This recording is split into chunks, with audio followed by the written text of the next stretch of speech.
એક સાથે 250થી પણ વધારે લોકોના મોત એ કોઈ નાની વાત નથી અને એમાંય 50% લોકો તો રીતસરના ભડથું થઈ ગયા। ત્યારે આ તમામ મૃતદેહોનો મલાજો જળવાય તેથી તેમની કોફિનમાં મૂકીને તેમના પરિવારને આપવામાં આવશે અને જે માટે વડોદરામાં કોફિન બનાવતી સંસ્થાને ઓર્ડર આપવામાં આવ્યો છે।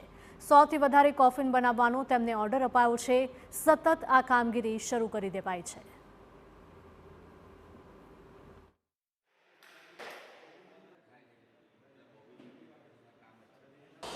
અમદાવાદ પ્લેન ક્રેશ દુર્ઘટનામાં અનેક લોકોએ પોતાનો જીવ ગુમાવ્યો છે। હવે આ તમામ મૃતદેહો સળગેલી હાલતમાં છે, ત્યારે સળગેલી હાલતમાં મૃતદેહને પરિવારજનોને સોંપવામાં આવે તે માટે કોફિનની વ્યવસ્થાની જરૂર પડશે।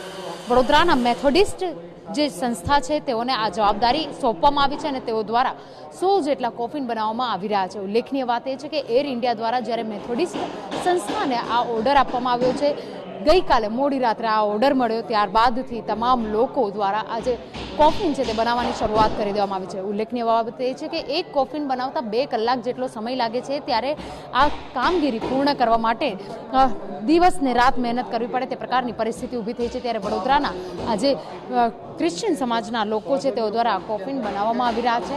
કુલ 100 જેટલા કોફિનનો ઓર્ડર આવ્યો હતો, ત્યારબાદ ફરી 70 જેટલા કોફિન બનાવવા માટેની સૂચના એર ઇન્ડિયા દ્વારા આપવામાં આવી છે। જે વ્યક્તિ દ્વારા આ કોફિન બનાવવામાં આવી રહ્યા છે તે બોબીભાઈ આપણી સાથે હાજર છે, તેમની સાથે વાત કરીશું। ખૂબ જ દુઃખદ ઘટના, તેની અંદર આ પ્રકારે કોફિન બનાવવાનો ઓર્ડર મળ્યો છે, કેવી રીતે ઓર્ડર મળ્યો અને કયા પ્રકારથી કામગીરી કરી રહ્યા છે? કાલે સાંજે અમારે ઇન્ડિયન એરલાઇન્સના અધિકારીઓથી વાત થઈ અને ઇન્ડિયન એરલાઇન્સમાં અમે છેલ્લા 20-22 વર્ષથી અમે કોફિનનો બિઝનેસ કરીએ છીએ, એટલે અમારા પાસે એમનો ઓર્ડર આવ્યો કે આવી રીતે આ દુઃખદ ઘટના ઘટી છે, તે પહોંચી વળવા માટે અમારા પાસે નથી, તો તમે અમને સાથ આપશો? તો અમે કીધું હા, અને 120 જેવા રિક્વાયરમેન્ટ છે એ લોકોની, તો અત્યારે બપોર સુધીમાં અમે 30થી 40 તે તૈયાર કરીને અમદાવાદ પહોંચતું કરીશું અને કાલે અમે 10 વાગ્યાથી યુદ્ધના ધોરણે 15થી 16 જણ રાત દિવસ મહેનત કરીને જે સાંજ સુધીમાં અમારા ટોટલ ટાર્ગેટ અમે પૂરું કરી શકીએ એવું ઈચ્છીએ છીએ। અચ્છા, કેટલા લોકો આ કામગીરીમાં જોડાયેલા છે? સખત ગરમી વધારે પડી રહી છે, કેટલો એક કોફિન બનાવતા કેટલો સમય લાગી રહ્યો છે?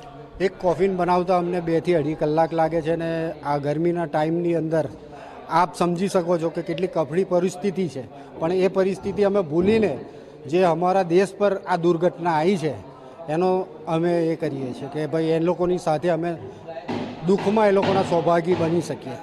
બિલકુલ, કેટલા લોકો આ જે કોફિન બનાવવાની કામગીરી છે તેની અંદર લાગેલા છે?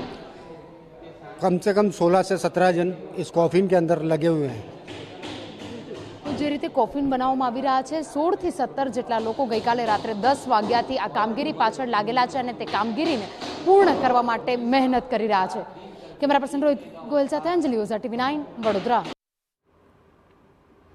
તો વડોદરાથી આ દ્રશ્યો કે જ્યાં એક સાથે 100 જેટલા કોફિન બનાવવાનો ઓર્ડર આપવામાં આવ્યો છે અને ક્રિશ્ચન સમુદાયના આ લોકો દ્વારા કોફિન બનાવવાની પ્રક્રિયા છે તે શરૂ કરવામાં આવી રહી છે।